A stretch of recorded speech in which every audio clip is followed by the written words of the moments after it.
Hello, dear friends.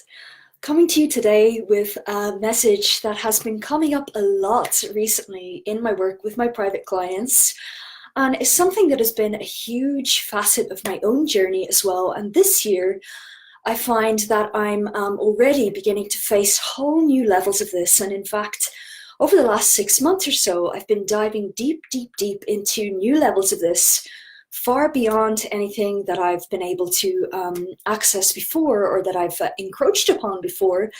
And so I wanted to share this today as a live stream. Perhaps it will be of benefit to some of you as well. Today, I'm going to talk about choosing to have now what we haven't had before, and the mystical secret of how the world is as you see it.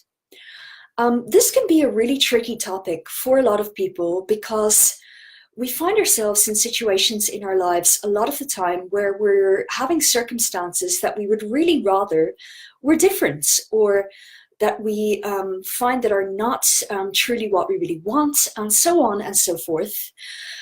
And when faced with things like that, particularly if it's really challenging circumstances, if it's things that where we feel something is lacking in our life, as an example, the tendency from the small self is that we want to continuously affirm what we're seeing in front of us, the appearance of the lack of whatever it may be, whether it's lack of resources, lack of support, lack of time, etc., etc., because it affirms the pain and the discomfort that we feel with regards to the circumstances that we're having. The problem with that is that it actually also reinforces the circumstances that we have, and it's much trickier for us to kind of stretch ourselves and see beyond what is right in front of us, where we're having to let go of any emotional attachment that we have to what's there, any tendency within us to want to hold on to what's there, and so on and so forth. And it also really highlights, this kind of situation highlights the places where we have secret to ourselves, that is, secret places where we're secretly wanting to actually keep reinforcing any given circumstances that are not really optimal for us, because it serves us in some way to do so. So let's dive a little bit into this, because there are a couple of things to explore within this. Hi, Michelle. Good to see you. So let me give a practical example first. A practical example would be, let's say in your life, I'll use an example from my life, something that I have managed to move beyond now, but was a big thing for me for a long time. I always had, when I was growing up, and as I initially began to do the work that I do, I've been doing this work now publicly for about 8 years, but I started on this journey a long time before that. Initially, I had absolutely no support whatsoever on my spiritual journey, in my spiritual experience, and in doing my work. And in fact, not only did I have no support whatsoever, but I had actual opposition as well. And it was very, very, very challenging. And the trauma from that left me with this very deep-seated sense of, I don't have support in my work. I don't have support in my life around the journey that I'm following. And I used to look at other people who did have support. Let's say, for example, people who had really supportive families, who were supportive of what they were doing, which was not the case for me. Or somebody who had a really close relationship with their parents, and their parents were supportive of what they were doing, or a partner who was very supportive of what they were doing, or something like that. I used to look at those people and I would think, that's easy for you. You've got the support. It's not easy for me. I don't have that kind of situation. This is not blah-de-blah-de-blah-de-blah. This is my situation. This is the lack of support that I have, and so on and so forth. I had that scenario going on for a very long time. And when I would see others who did appear to have the support make great strides in their lives, again, I would often think, well, that's easy for you because you've got the support. And it came to a point on my journey where I was really feeling the weightiness of not having support. And I was really feeling, I am hindered in my being able to move forward because I don't have the support in my life, and I really need that support in my life. I feel like it would be a lot easier for me if I had that support. And because of the metaphysical understanding that I have and the journey that I follow, I had to get really honest with myself. And I had to look and see, wait a minute. Yes, it's the case that you haven't had that in the past. But at this point in your journey where you know cognitively that you are 100% self-responsible for your own experience, technically, you are now choosing to keep these circumstances in place. You're choosing that you don't have support that you want and need. You're choosing that this is your reality. The world is as you see it. And I was like, damn, you're right, Kira. You actually are doing that. Yes. Oh, gosh, can't believe I've been doing this for like 10 years. Oh, well, let's change it now. And I changed it. I changed it within myself. And I'm going to explain in a moment how I did that, even though I was faced with the appearance of still having the old circumstances. I changed it within myself. I started to choose into being what I had not had before, but that I wanted to have now. I started to choose it as my reality, and lo and behold, suddenly it started to become my reality. I started to have what I'd never had before. I started to be the person, like the others that I was looking at, who had these things in my life, and it became easier for me as well. So this is really important because ultimately, at the end of the day, it doesn't matter what our childhood experiences have been. For example, as adults, we are in the empowered position to be able to change what we've had in our lives previously by how we choose to live now. Even if you've had a very troubled childhood, even if you've been abused in your childhood, even if you've had lots of horrible things that have occurred to you, as an adult, you have the ability to choose something different for yourself, to choose a different life for yourself, to choose different circumstances for yourself. We have the capacity to be 100% responsible for our own experience. And to the degree that we're not doing that, we're going to experience some kind of struggle in our lives. We're going to experience some kind of lack in our lives. We're going to experience a lack of grace in our lives to the degree that we're not being completely self-responsible for our own circumstances. Where this becomes very difficult is where we've had a painful lack of something in our lives for a very long time. Just as a couple of examples, this is a big, big thing for a lot of people, that you've had maybe lack of financial resources for a long time. Or you've had, again, like my experience was, lack of support for a long time. Anywhere where there's been a painfulness attached to something not being present in your life, it adds a degree of trickiness when it comes to then changing that. What most people want to do in this kind of scenario is we want to, like I was saying earlier, we want to keep affirming, but this is what I have. I have a lack of support. I don't have that support in my life. I don't have these resources in my life. Other people have that. It's easy for them. I don't have that. We want to do that because it hurts us that we have not had what we haven't had. And so some part of the psyche wants to keep reaffirming and reaffirming and reaffirming the same old painful experience as a means of validating the pain that we've had. It's understandable. However, there comes a point where we have to choose, we have to get really clear with ourselves that we're doing this, and we have to choose. I can either keep going on doing this forever, I can keep going on reaffirming my pain forever and ever and ever, revalidating the validity of me feeling this pain because I still have this experience forever and ever and ever, or I can choose that I'm not going to be in that pain anymore. I'm going to choose a different experience for myself. I'm going to choose to reach into the vast ocean of potential that is infinite existence and pluck out something different. Knowing that as I do so, I am then going to see that into being, even though it's never been there before. And we'll talk about the metaphysics of how to actually do this in a moment. So another thing is that I was saying earlier that a lot of the time we want to keep reaffirming the same old experience because it serves us in some ways. One of the ways that it serves us is it allows us to stay in pain, and staying in pain gives us an excuse not to live up to our full potential. It says, and I know that this can sound tough, but please bear with me on this, because if you really want to be free, this is going to help you. If you don't want to be free, by all means, please don't listen. But if you're open to hearing this, this could change your life.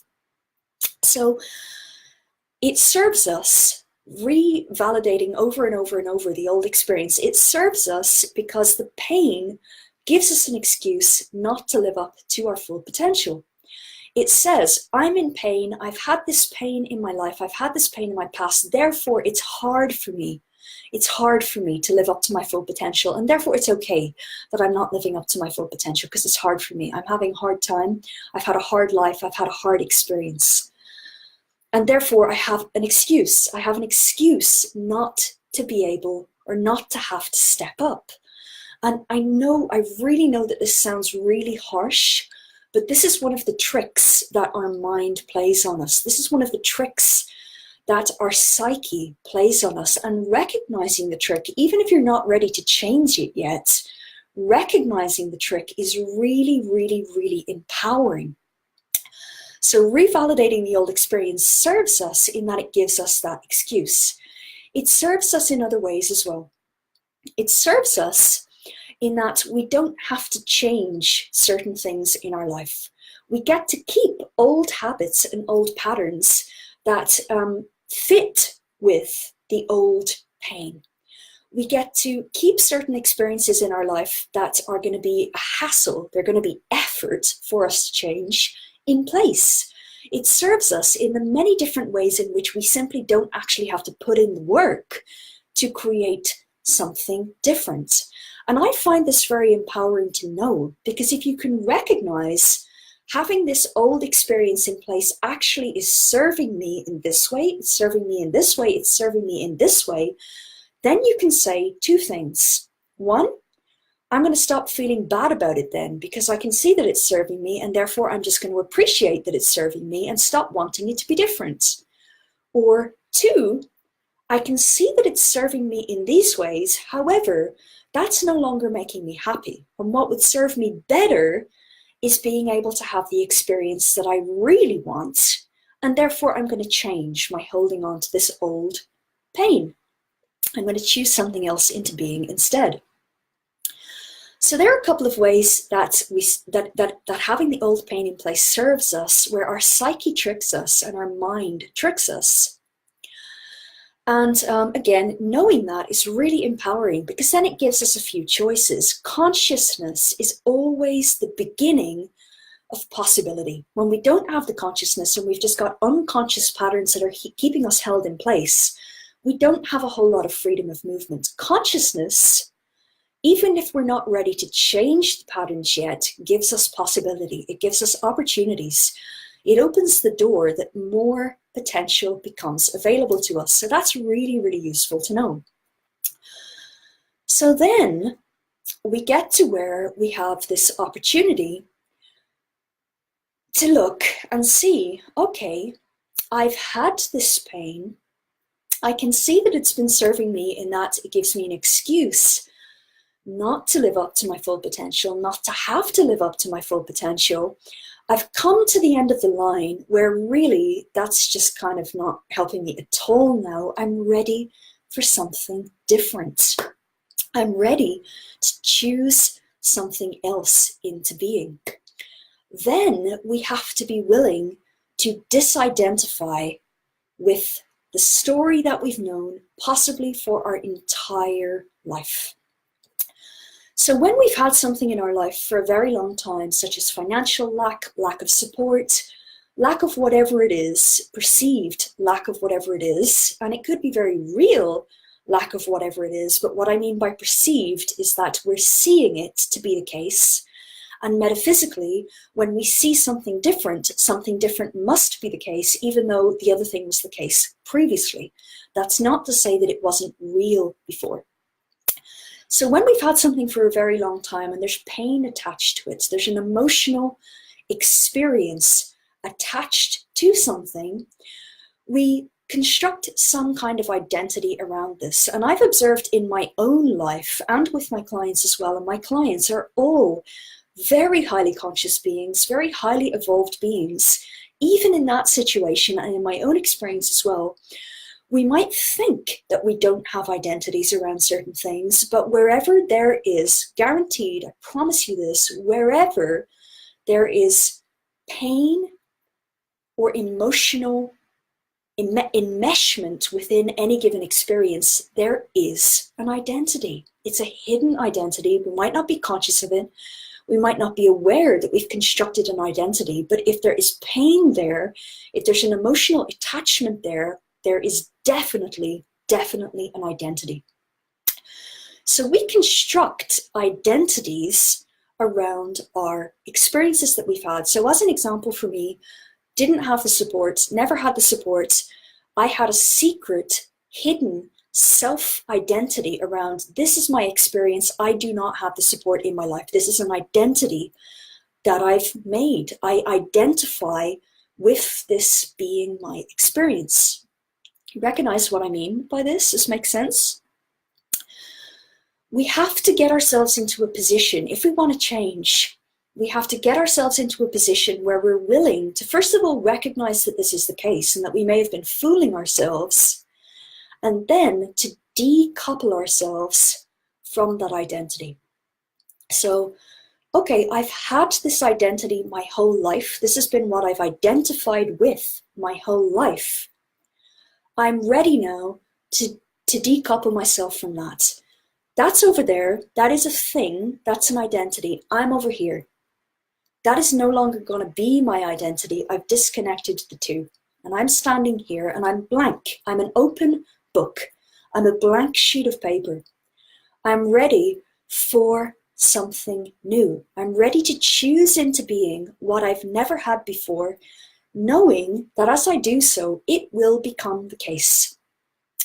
And the more sure we are of this being the case, the less of a gap there is between our inner and outer realities, and the more quickly it will become the case. It is entirely possible, if we have absolutely no division between our sense of our inner and our outer experience, they're one and the same, for us to have instantaneous manifestation, where what we're choosing becomes the case immediately.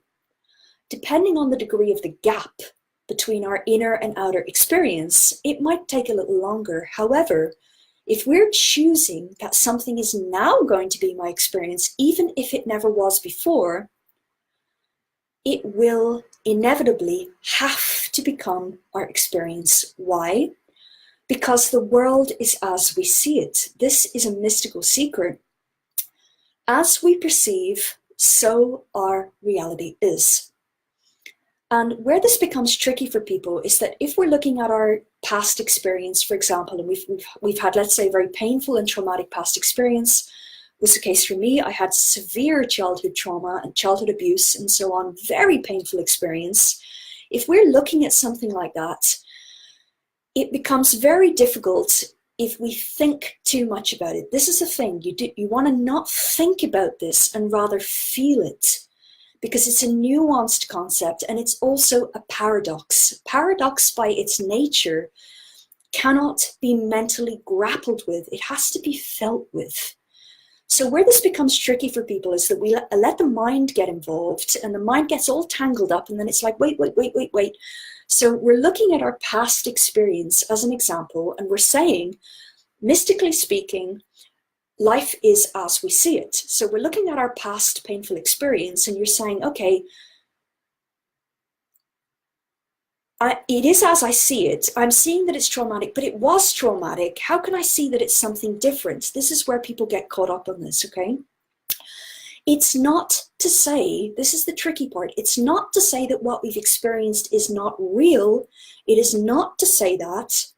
It is to say that now, as adults, as being standing in the position that we are this moment, doesn't matter if our other experience was yesterday, it doesn't matter whether it was in childhood or whether it was yesterday, now, from where we're standing right now, as I choose to see anew, as I choose to perceive anew, the world will be as I see it. It's not about our past experience necessarily.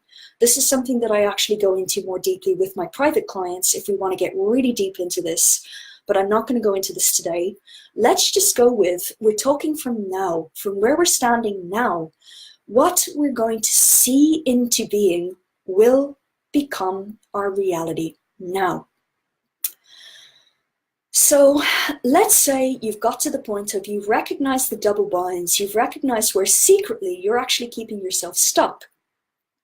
You've got to the point of recognizing where you had an identity with something that you no longer want to be the case. You've decoupled yourself from that identity. Now what?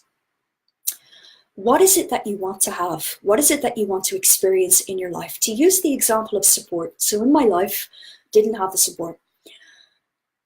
All right, I've decoupled myself from that identity. I now want to have support as my life. I want to have the support in my life. I want to feel the joy of that. I want to feel the ease that comes with having a supported life, being supported by others in my life and being supported by life itself. What we're going to do is see that as our experience now. It's not I'm going to have that. It's that is my experience. I am supported. I have the support. I am supported by life. Life is easy for me. Life is graceful for me. Life is beautiful. Life is filled with abundant surprises. At every turn, I am supported as I move through my existence. I am uplifted by my whole reality. Magical surprises come to me all the time. We're choosing that this is now our experience, even if it wasn't before, even if we've never, ever, ever, ever had this before.